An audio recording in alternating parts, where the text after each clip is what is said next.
यांच्या जयंतीच्या निमित्तानं या ठिकाणी उपस्थित सन्माननीय सर्व ग्रामस्थ बंधू आणि भगिनी, क्रांतीसूर्य हे महात्मा फुलेंना विरोध लावलं गेलेलं आहे.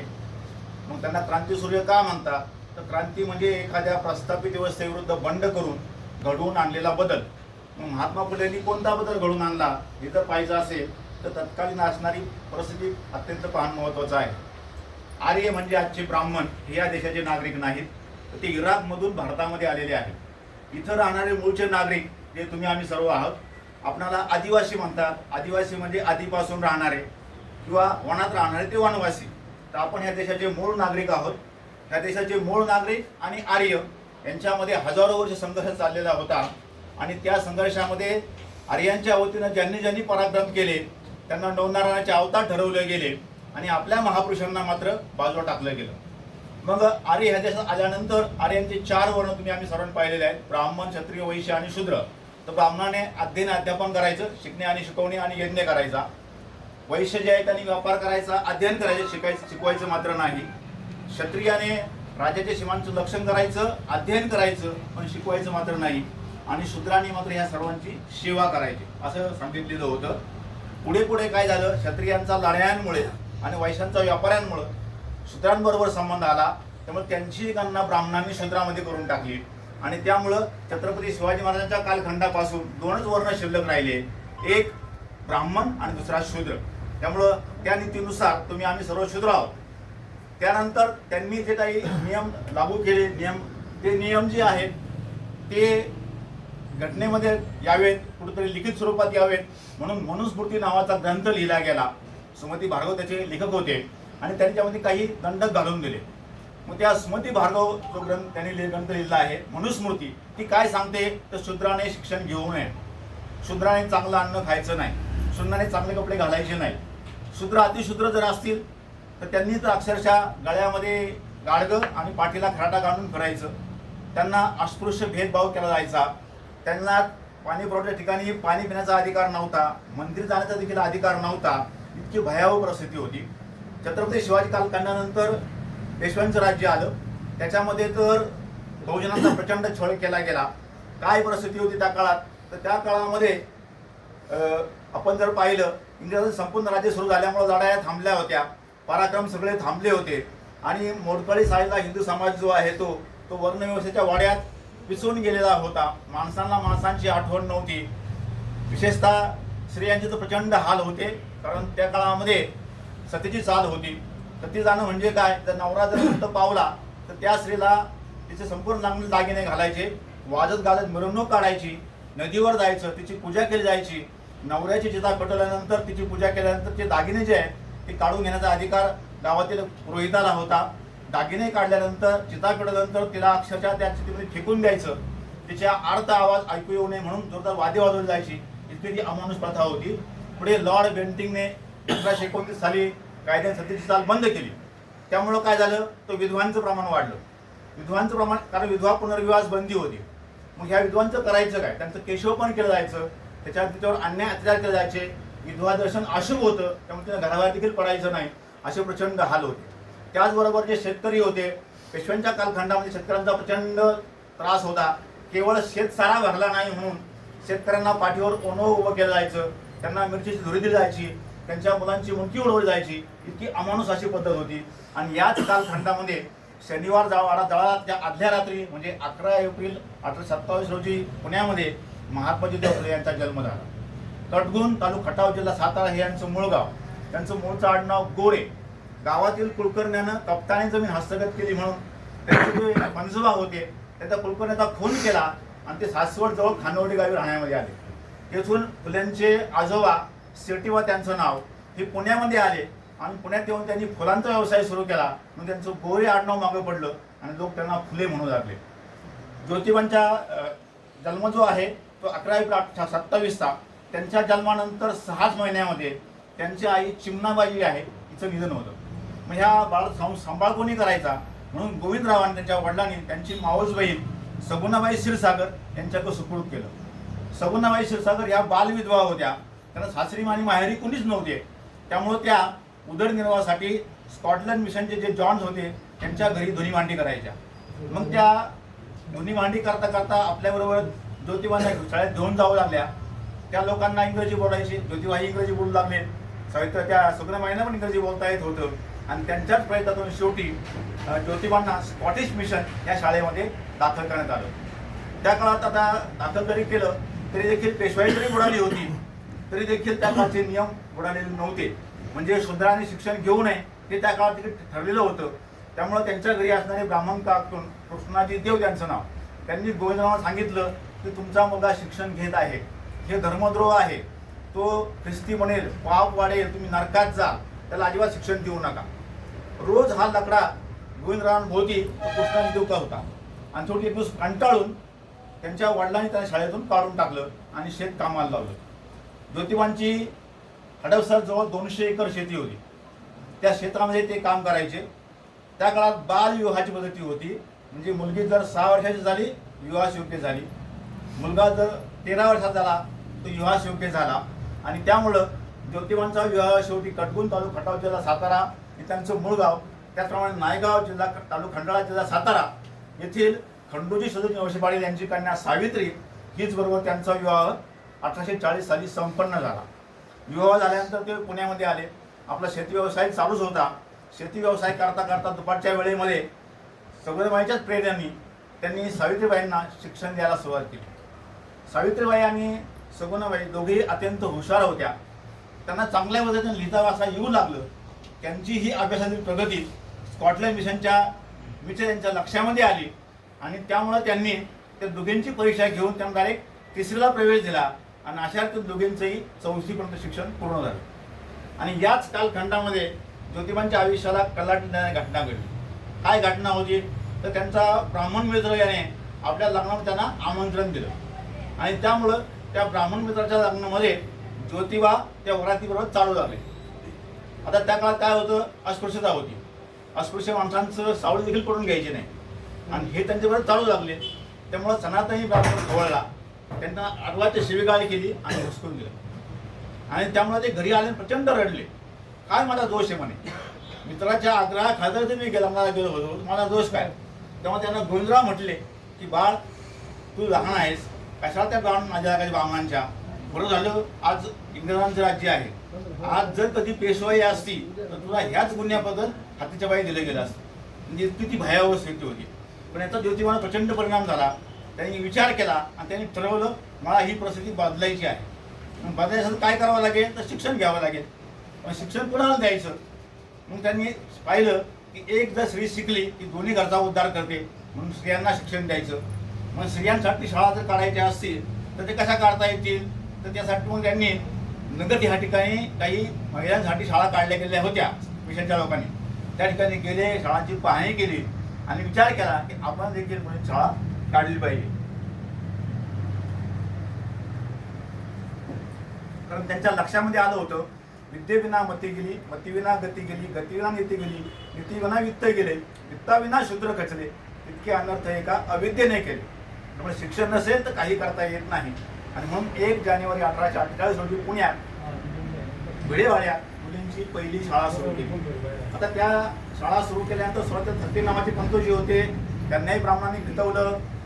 मग स्वतः सावित्रीबाई त्या ठिकाणी शिकवू लागल्या. त्यांना कसा त्रास झाला हे सगळं आपल्याला माहिती आहे.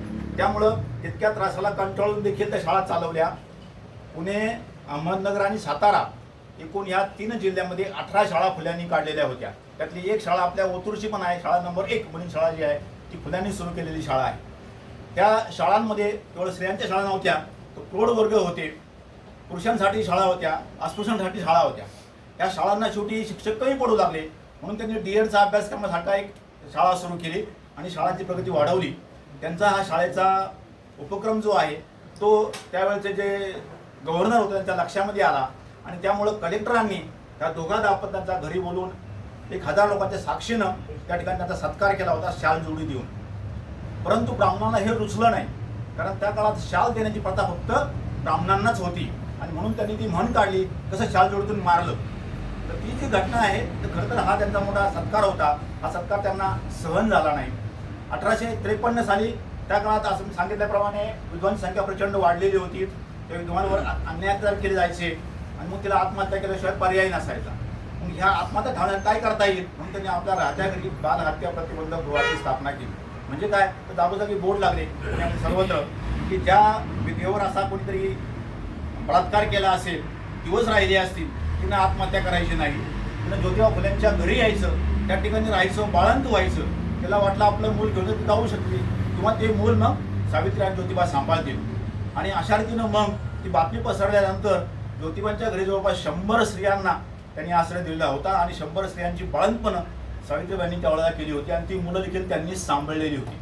अशीच एक ब्राह्मण विधवा काशीबाई नाथू तिचं नाव, रात्रीच्या वेळेला लकडी पुलावरून ती आत्महत्या करायला चालली होती. पाठीमागं ज्योतिबा चालले होते. त्या लक्षामध्ये आता ही आत्महत्या करणार आहे. त्यांनी तिला धरलं आणि घरी आणलं, तिला सगळं समजावून सांगितलं. नंतर ती तर बाळंत झाली. तिला जो मुलगा झाला त्याचं नाव यशवंत. ह्याच यशवंतला पुन्हा ह्या दाम्पत्याने दत्तक घेतलेला आहे. ज्योतिबा फुलेंना आणि सावित्रीबाईंना मुलबाळ नव्हतं. त्याकडे अशी पद्धत होती की जर पहिल्या बायकोपासून मूल होत नाही तर दुसरी करायची, दुसरीपासून होत नाही तर तिसरी करायची, अशी माळच लावायची. आणि त्यामुळे गोविंदराव जे होते ते एकदा ज्योतिबांना म्हणाले की आता सावित्रीपासून तुला काय मुलबाळ होत नाही, मग तू असं कर, तू दुसरं लग्न कर. तर ज्योतिबा तिला गोविंदराव तिला म्हणाले की त्याशिवाय पर्याय नाही म्हणे, ही पद्धत आहे, जगरूढी आहे. पण ज्योतिबा म्हटले की बाबा, जर एखाद्या स्त्रीला मुलबाळ होत नसेल तर तिनं तिच्या नवऱ्यानं दुसरं लग्न करून तिला सवत आणणं जर कायद्याने मान्य असेल, त्याच्या उलट मी जर करतो म्हणे की त्या स्त्रीला मुलबाळ होत नाही म्हणून तिनं दुसरं लग्न करून नवऱ्याला सवता आणायला काय हरकत आहे. त्या खडतर उत्तरामुळं त्या ठिकाणी गोविंदरावांनी कधीही पुन्हा तुम्ही पुनर्विवाह करा असं कधीही त्यांना म्हटले नाही. त्यानंतर 1865 म्हणजे आपण म्हणतो की त्यांनी आपल्या घरातला पाण्याचा हौद खुला केला. आता प्रसिद्धी पहा त्या काळात अस्पृश्यांना नदीवर देखील पाणी पिण्याचा अधिकार नव्हता. सार्वजनिक ठिकाणी विहिरी असेल तर पाणी पिण्याचा अधिकार नव्हता. मग त्यांना पाणी जर प्यायचं असेल तर रात्री 12 वाजता, दुपारी 12 वाजता भर उन्हामध्ये त्यांना पाण्यासाठी भीक मागत हिंडावं लागायचं. जर कोणाला दया आली तरच त्यांना पाणी द्यायचं आणि ते असेच फिरायचे, कारण त्यांची सावली सुद्धा वर्ज्य होती. म्हणून त्याला कंटाळून त्यांनी आपल्या घरचा जो हौद आहे तो त्यांनी पिण्यासाठी खुला केला. ज्योतिबा फुल्यांवर छत्रपती शिवाजी महाराजांचा खूप मोठा पगडा होता आणि त्यामुळं 1869 साली त्यांनी रायगडावर गेले. पेशव्यांच्या कालखंडामध्ये जी समाधी होती शिवाजी महाराजांची, तिचं प्रचंड जंगल वाढलं होतं, कुठेही सापडत नव्हती. 3 दिवस राबून त्यांनी ते जंगल तोडलं, समाधी शोधून काढली, पाण्याने स्वच्छ धुवून काढली, त्यावर फुलं वाहिली आणि दर्शन घेतलं. ही बातमी गावातल्या ग्रामपुरोहिताला कळाली. तो धावतच उभं राहिला, अरे कुरमटा म्हणे, तुझा शिवाजी देव कसा, त्याची तर मुंज देखील झालेली नव्हती, म्हणजे तो असा काही बोलू लागला. ज्योतिबांना प्रचंड राग आला. ते एवढेच म्हटले, मी पैलवानगडी आहे आणि माझ्या हातामध्ये या क्षणी कुऱ्हाड आहे, असं म्हटल्यावर तो पळून गेला. मग ज्योतिबांनी काय केलं तर पुण्यामध्ये सार्वजनिक शिवजयंती 1873 साली सुरू केली. फुल्यांनी सुरू केलेली शिवजयंती 1873 आहे आणि तुम्हाला सांगायचं की टिळकांनी सुरू केली 1893ला. हे सगळं खोटं आहे. खरी जयंती सुरू केली 1873ला ज्योतिबा फुल्यांनी आणि ती मोठ्या प्रमाणात साजरी केली जाऊ लागली. त्या काळात अजून एक प्रसिद्धी काय होती, आर्यांनी ह्या ठिकाणी त्यांचे जे नियम होते ते आपणावर लादले होते. काय नियम होते तर तुम्ही धार्मिक विधी जे आहे ते कंपल्सरी केलेच पाहिजे. म्हणजे तुम्ही मुंज घातलीच पाहिजे, सण साजरे केले पाहिजे, 17 यात्रा असतील, सण असतील, उत्सव असतील, पित्रा असतील, सगळे जे काय धार्मिक विधी आहेत ते तुम्ही केलेच पाहिजे. आणि ती करून दक्षिणा जी आहे ती मात्र ब्राह्मणाला तुम्ही घरपोच केली पाहिजे. मग आता हे दक्षिणा किती असायची तर लग्नाची दक्षिणा होती 5.5 रुपये, म्हणजे त्यावेळेला सोनं होतं 11 रुपये. म्हणजे आता जर आपला कोणी म्हटलं की लग्नाची दक्षिणा 35,000 रुपये, किती मोठा आकडा वाटेल, तितका तो मोठा आकडा होता. आणि त्यामुळे त्या लोकांना कर्ज काढायला लागायचं लग्न करायचं म्हटलं की, आणि मगच ते लग्न करता यायचं. मग ह्याला काय करता येईल हे फुल्यांनी शोधलं आणि म्हणून त्यांनी हे सगळं टाळायचं असेल तर एकच पर्याय आहे, धर्म सोडून द्यायचा आणि सत्यशोधक समाजाची त्यांनी स्थापना केली. सत्यशोधक समाज म्हणजे काय, जे सत्य आहे तेच मानणारा समाज. म्हणजे काय करायचं तर ब्राह्मणाला न बोलावता जे काय विधी असतील आपले आपणच करायचे, की दक्षिणेला काही प्रश्न येणारच नाही. आणि म्हणून त्यांचे अनेक अनुयायी होते. आपल्या ओतूरमधले काशीबा कुशा पाटील डुंबरे एक सद्गृस्त होते, जे फुल्यांचे अनुयायी होते. त्यांनी आपल्या 2 मुलींचे विवाह ब्राह्मणाला न बोलावता ओतूरमध्ये लावले. मग ओतूरमधले ब्राह्मण सगळे चिडले. ते म्हटले असं जर व्हायला लागलं आम्ही खायचं काय, आमच्या पोटापाण्याचा प्रश्न आहे. म्हणून त्यांनी जुन्नरच्या कोर्टामध्ये केस लावली. काय केस लावली, जरी म्हणे यांनी त्यांच्या पद्धतीने विवाह करावेत पण दक्षिणा मात्र आम्हाला घरपोच आलीच पाहिजे. मग जुन्नरच्या कोर्टामध्ये न्यायमूर्ती रानडे होते. त्यांनी निर्णय दिला, भलेही तुम्ही तुमच्या पद्धतीने विवाह लावा पण दक्षिणा जी आहे ती घरपोच ब्राह्मणाला गेलीच पाहिजे. आता तिथं फुले ही केस हरले, पुन्हा ही केस पुणे कोर्टामध्ये गेली आणि पुणे कोर्टात देखील ब्राह्मणच त्या ठिकाणी न्यायाधीश होता. आता ह्या ठिकाणी सुद्धा काय होईल, त्यांच्यावरच निकाल जाणार. मग फुल्यांनी स्वतःहूनच त्या ठिकाणी काय केलं, मी वकील बोलतो म्हणे, आणि त्यांनी विचारलं न्यायाधीशांना, न्यायाधीश महाराज माझा एक प्रश्न आहे. म्हटले काय, तुम्ही दाढी घरी करता का न्हाव्याकडून करता? ते म्हणले अल्बत मी दाढी घरी करतो, पण म्हणे दाढी करणं हा तर न्हाव्याचा धर्म आहे, त्यामुळे तुम्ही जरी दाढी घरी केली असेल तरी दक्षिणा जी आहे ती मात्र त्या न्हाव्याला तुम्ही घरपोच केली पाहिजे. ते म्हणजे काय कारण, नो वर्क नो पेमेंट, कामच नाही पैसे कशाला द्यायचे. आणि मग पुढे तेच म्हटले, मग असंच जर असेल तर आम्ही जर ब्राह्मणाला न बोलवता आम्ही लग्न लावतोय, त्याचं कारण काय. त्या ठिकाणी ती फुले केस जिंकले. हा त्यांचा फार मोठा त्या ठिकाणी यश होतं ही केस जिंकण्यामध्ये. फुल्यांनी अनेक ग्रंथलेखन केलेलं आहे. त्याच्यामध्ये शेतकऱ्यांचा आसूड असेल, गुलामगिरी असेल, कसब असेल, शिवाजी महाराजांचा पवाडा असेल, मोहम्मद अकबरचा पवाडा असेल, 761 आणि 2 असेल, असं खूप लिखाण केलेलं आहे. म्हणजे आयुष्यभर ते लिखाण करत होते आणि हे लिखाण सर्वही आजही आपल्या महाराष्ट्र शासनाच्या एका ग्रंथामध्ये उपलब्ध आहे. मग त्यांनी त्याप्रमाणे जे अभंग आपण म्हणतो, त्या अभंग त्यांनी अखंड नावाची देखील रचना केलेली आहे. फुलेंचं हे काम फार मोठं आहे. त्यानंतर इंग्रजांचा अंमल सुरू झाल्यानंतर हंटर कमिशन जे आहे ते भारतामध्ये आलं होतं. कशासाठी आलं होतं, तर प्राथमिक शिक्षण कुणाला द्यावं याची त्यांनी चाचपणी करण्यासाठी आलं होतं. तेव्हा ब्राह्मणांनी काय सांगितलं हंटर कमिशनला निवेदन देऊन, की तुम्ही फक्त उच्चवर्णीय जे आहे त्यांना शिक्षण द्या, खालच्या लोकांना शिक्षण जे आहे ते आपोआप पाजरत येईल. ज्योतिबांनी याला पूर्ण विरोध केला आणि सांगितलं की हा पाजर सिद्धांत मला मान्य नाही, तुम्ही शिक्षण जे आहे ते पहिले शूद्राला द्या, अतिशूद्राला द्या, म्हणजे तर ज्या ठिकाणी बदल होऊ शकतात. शेतकऱ्यांचे प्रचंड हाल आहेत हे पाहण्यासाठी देखील त्यांनी प्रचंड प्रयत्न केले. शेती कशी करावी, पाटबंधारे कसे बांधावे हे देखील त्यांनी त्यावेळेला सांगितलेलं आहे. फुल्यांचं फार मोठं कार्य आहे. आपण म्हणून की त्यांनी कार्य कसं केलं, त्यांची पुन्हा कन्स्ट्रक्शन कंपनी नावाची मोठी कंपनी होती. टाटाचा आजचा जेवढा बिझनेस आहे त्याच्या दुप्पट बिझनेस तेवढा फुल्यांच्या कंपनीचा होता.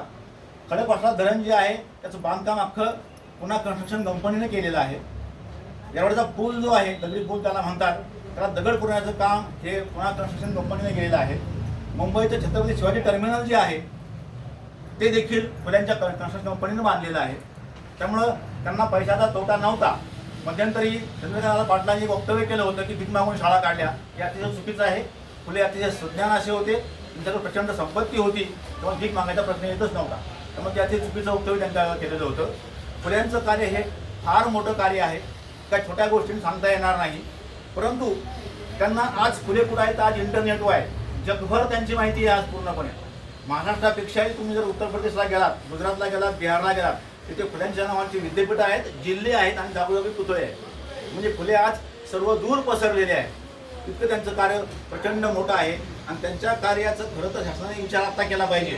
कारण त्यांनी प्राथमिक शिक्षण सक्तीचं करावं हे तेव्हा सांगितलेलं होतं आणि आपलं शासन मात्र आता सांगते. आता तर परिस्थिती फारच उलटी झाली. आता प्राथमिक शिक्षण खूप महागडं केलेलं आहे. फुल्यांचं म्हणणे होतं की प्राथमिक शिक्षण सक्तीचं आणि मोफत करा तरच बहुजन शिकतील. आजची परिस्थिती फार बदललेली आहे. त्यानंतर फुले हे पुण्यातले जे कॅन्टोन्मेंट आहे त्याचे 5 वर्ष सदस्य होते. त्यांना एक ठराव आला होता की दारू गुत्ते जे आहेत, दारू दुकानं यांची संख्या 5 वरून 25 करायची. त्याला विरोध करणारे एकमेव ज्योतिबा फुले होते, कारण त्यांना मद्यपानाला पूर्ण विरोध होता. आणि त्यामुळं असा सद्गृस्त त्याचं ते कार्य पाहून ब्राह्मणाला काहीच करता येईना, त्यामुळे ते मनामध्ये तडफडत होते. परंतु त्यांनी शेवटचा एक पर्याय केला. काय केला तर प्रत्येकी 1000 रुपये देऊन धोंडीबा कुंभार आणि एकनाथ रोडे अशा 2 मारेकऱ्यांना ज्योतिबांचा खून करण्यासाठी पाठवलं. रात्रीची वेळ होती, 9:30-10ची. सावित्रीबाई अंगणामध्ये भांडी घासत होत्या. ज्योतिबामध्ये ओसरीवर कंदिलामध्ये वाचन चाललं होतं आणि काहीतरी त्यांना चाहूल लागली. चाहूल लागल्याबरोबर सावित्रीने विचारलं कोण आहे, मग ते 2 मारेकरी पुढे आले. त्यांच्या हातामध्ये तळपत्या कुऱ्हाडी होत्या. सावित्रीबाई घाबरल्या आणि त्या परतच आतमध्ये आल्या. ज्योतिबांपाशी येऊन उभ्या राहिल्या. ज्योतिबा देखील थोडेसे क्षणभर विचलित झाले आणि त्यांनी विचारलं कोण आहे. ते म्हणे आम्हाला माहिती नाही आम्ही कोण आहोत, मग तुम्हाला काय पाहिजे, तुमचा प्राण पाहिजे म्हणे. का रे बाबांनो, मी तुमचं काय केलेलं आहे की आम्हाला माहिती नाही म्हणे, पण ब्राह्मणांनी आम्हाला तुमचा खून करण्यासाठी पाठवलेला आहे. मग त्यांनी शेजारी पाहिलं तर बरीच मुलं ओसरीवर झोपली होती. यांना तर मुलबाळ नाही, झोपलेली मुलं कोणाची. त्यांनी विचारलं ही कोणाची मुलं आहे. ते तुमचीच मुलं आहेत म्हणे. त्या विद्वांची आम्ही मुलं जे आहेत त्यांचं आम्ही संगोपन करतो आहे. इतक्या दिवस तुमच्यासाठी मरत होतो, आता तुमच्या हातून मरतो म्हणे. मला मारून जर तुम्हाला खरंच पैसे मिळणार असेल तर मला अवश्य फोन करा. पण दोघांनी माना पुढे केल्या. ते वारीकरी घाबरले, कुऱ्हाडी फेकून दिले आणि दोघांनाही शरण गेले. त्यातला धोंडीबा कुंभार जो होता त्यांचा खूप मोठा अनुयायी झाला आणि पुढे तो शंकराचार्याला त्यांनी 5 वेळा हरवलं त्याच्यामध्ये, आणि रोडे जो आहे त्यांचा पक्का अनुयायी झाला होता. तर असा हा त्यांचा थोडक्यात इतिहास आहे. सांगायला गेलं तर 2 तास पुरणार नाही, पण थोडक्यात या ठिकाणी मी सांगायचा हा प्रयत्न केलेला आहे. ज्योतिबांचं कार्य हे प्रचंड आहे. या कार्याची आपण नेहमीच जाणीव ठेवली पाहिजे. त्यांची जयंती कुठेतरी आपण साजरी केली पाहिजे आणि ज्योतिबांनी जो काही आपल्याला मार्ग दाखवला आहे त्या मार्गाने जाण्याचा प्रयत्न आपण आजही गेला पाहिजे, अशी या ठिकाणी मी अपेक्षा व्यक्त करतो. आणि मला जी बोलण्याची संधी उपलब्ध करून दिली त्यावर सगळ्यांचे आभार मानतो. धन्यवाद.